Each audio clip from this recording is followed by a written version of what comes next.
Hi, this is A-Level Mathematics, code 9709, summer 19, QP11, question number 9, and the question is from functions.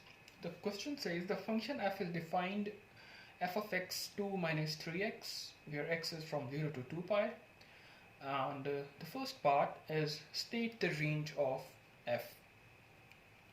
Now, in order to find the range of f, we must consider this function f of x equals 2 minus 3 cos x.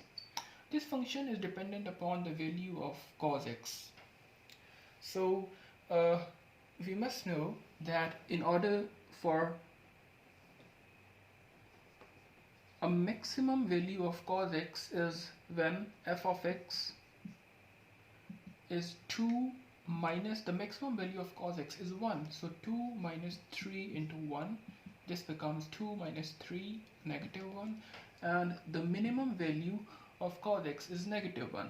So f of x for this value becomes 2 minus 3, and instead of cos x we can substitute negative 1, so this will become 2 positive 3, which becomes 5.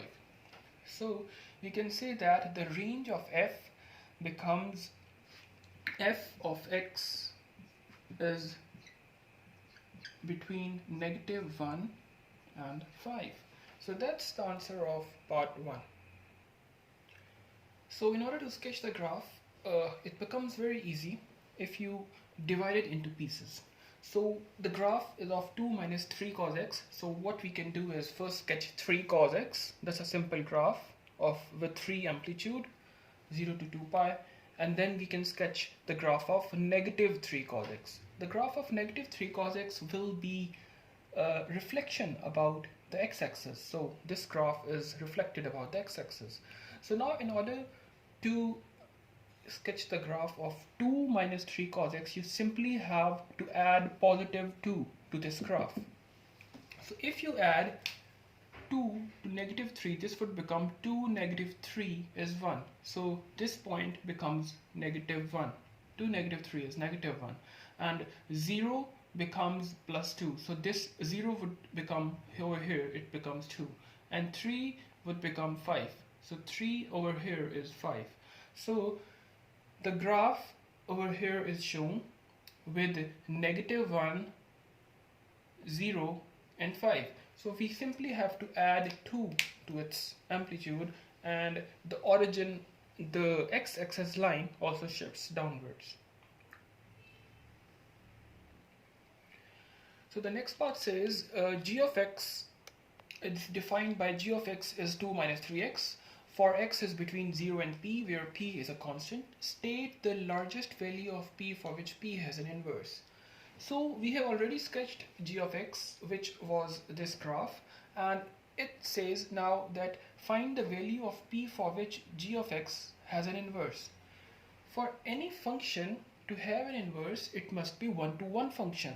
So in order to any function to be one-to-one, it must be, for example, this is the graph. We must have to cut this function from this point, from the maximum point, so that it passes the horizontal line test.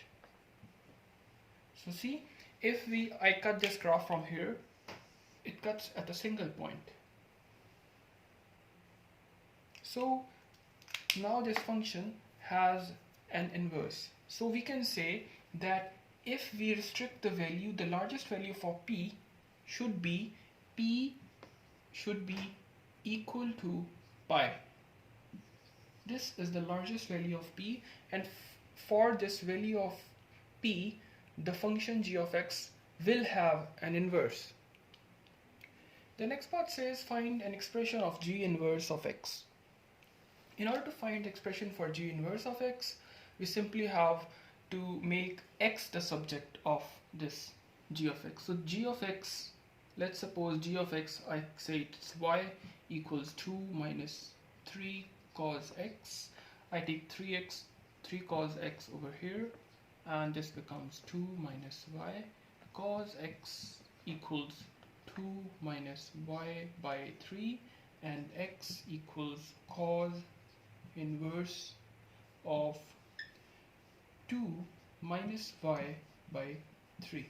So the final expression will be this, g inverse of x. So we have to write over here g inverse of x equals cos inverse of 2 minus, we have to put x over here, 2 minus x divided by 3.